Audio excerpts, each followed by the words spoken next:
நான் ஒரு சம்பவம் ஒன்று கேள்விப்பட்டேன்.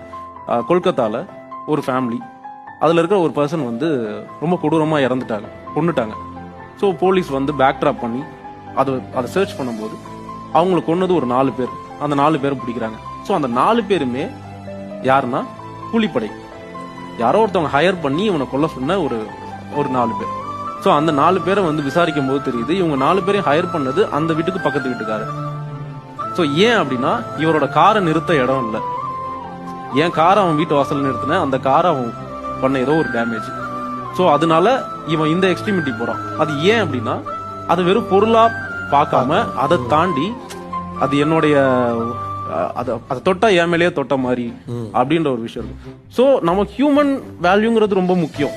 இதை தாண்டி ஸோ எப்போ வந்து இது வந்து அந்த ஹியூமனோட எமோஷனை ஓவர்டேக் பண்ணி அது பிளே பண்ணதோ அங்கதான் பிரச்சனை ஆகுது. அங்கதான் அந்த ஹியூமனோட ஈகோவை டச் பண்ணும்போது